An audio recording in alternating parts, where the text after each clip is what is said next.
Baraka City, c'est la seule ONG islamique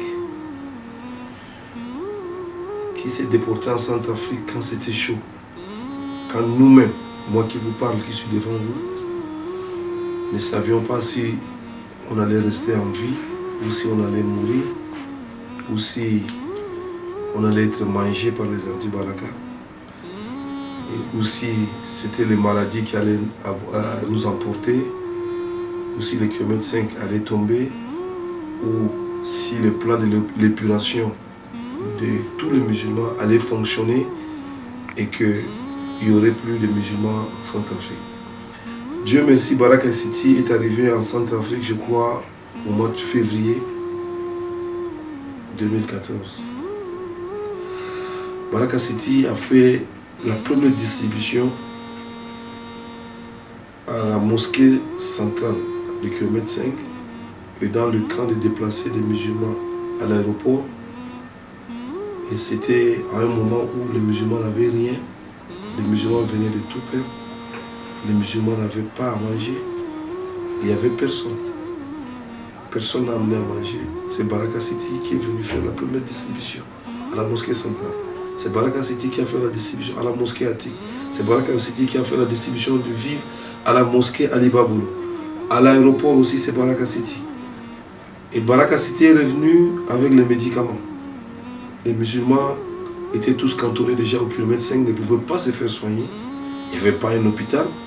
Il y avait ces jours-là, si je me rappelle, je me souviens, il y avait Médecins Sans Frontières qui consultaient, qui donnaient quelques paracétamol, mais qui ne donnaient pas de médicaments.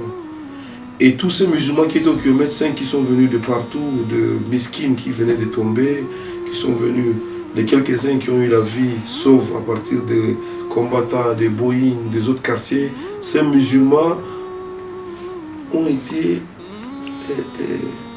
c'est-à-dire qu'ont pu bénéficier de tous les médicaments que Baraka City a amenés, parce qu'en même temps, Baraka City avait ouvert un petit hôpital, kilomètre 5.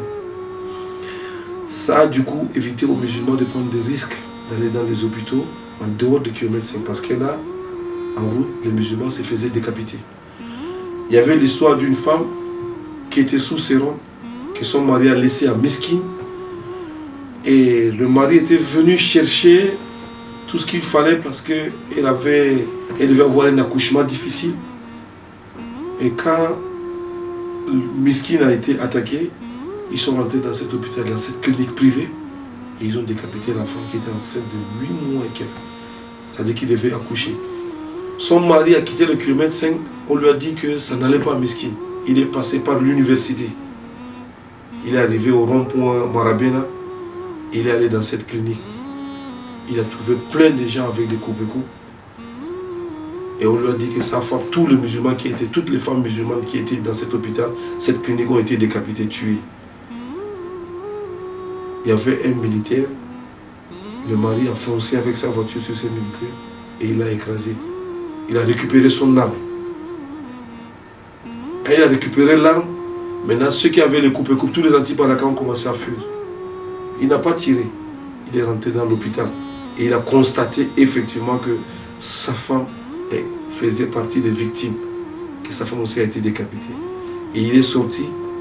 Il a commencé maintenant à tirer sur les anti-Baraka qui étaient de l'autre côté de la rue. Il a tiré comme si ce n'était pas un militaire jusqu'à vider les chargeurs. Et puis après il a jeté, il a atteint certains anti-Baraka. Et il a jeté son arme.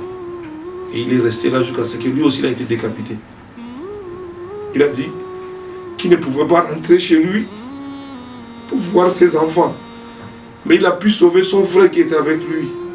Il a demandé à son frère de partir. Vous comprenez, son frère est parti. De rond-point Marabena, son frère est parti. Quand il a écrasé les militaires. Il a dit à son frère, prends le volant et va-t'en. Il a été tué. Mais il a préféré mourir parce que sa femme, qui n'avait rien à voir avec ce qui s'est passé, a été décapitée. Et puis dans un hôpital. Donc c'est vous dire que Baraka City a sauvé beaucoup de vies. Moi, j'ai mon frère, mon grand frère, Abakar Dodo, qui a eu un problème cardiaque, qui est mort au mois de mai. Parce qu'on ne pouvait pas aller chez un cardiologue. Le cardiologue, c'est en dehors de kilomètre 5, on ne pouvait pas aller. Vous comprenez? Quand notre aîné a trouvé le moyen de pouvoir l'évacuer, moi, entre-temps, il y a un infirmier au quartier qui m'a dit qu'il avait le cœur qui s'est enflé. C'est impossible, il ne pouvait pas supporter le voyage. Et ces jours-là, il est mort après la prière de Maghrib. On a fait la prière ensemble avec lui. Il a voulu rentrer à l'intérieur de la maison. Je lui ai dit, mais tu ne fais pas la prière de Isha? Il me dit, non, j'ai très chaud. Je vais rentrer à l'intérieur et puis je vais faire la prière avec sa femme. Il voulait faire la prière avec sa femme à l'intérieur. Nous, on a fait la prière là avec les autres frères et puis on m'a appelé. Quand on m'a appelé, j'étais en train de faire le chef Yorwit. J'ai coupé la prière, je suis parti, je l'ai trouvé allongé devant la maison de monsieur le maire. Je l'ai porté dans mes bras. J'ai demandé, on m'a dit, non, qui s'est écoulé là? Il était mort. Pourquoi? Parce qu'il n'y avait pas la possibilité d'aller à l'hôpital. Je sais qu'avec l'hôpital que Baraka City a ouvert, vous comprenez, il y a beaucoup de musulmans qui n'ont plus pris de risques pour aller à l'extérieur se faire soigner, qui ont eu la vie sauve grâce aux médicaments que Baraka City a fournis, grâce aux médecins que Baraka City paye à l'intérieur de kilomètre 5 pour sauver des vies.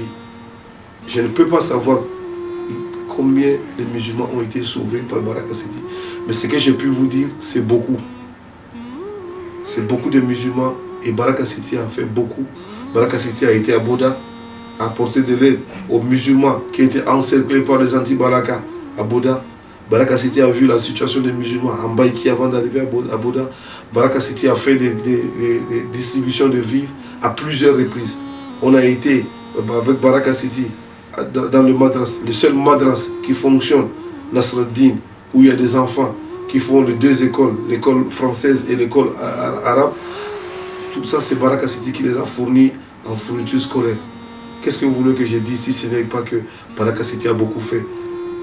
Beaucoup de musulmans ont survécu à cette crise grâce à Baraka City parce qu'ils ont été nourris par Baraka City. Et en plus du fait d'être nourris, ils ont été soignés par Baraka City.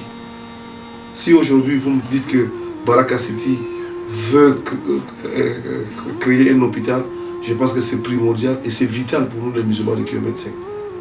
C'est vital pour nous les musulmans de kilomètre 5.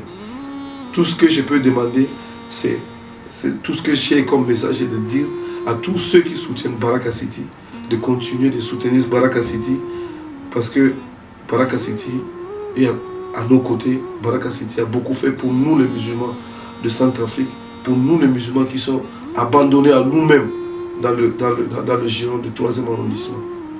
On n'a pas d'hôpital, on n'a pas d'école, on ne peut pas aller à l'extérieur se faire soigner. Faites quelque chose pour Baraka City, parce que Baraka City fera quelque chose pour nous les musulmans. Merci.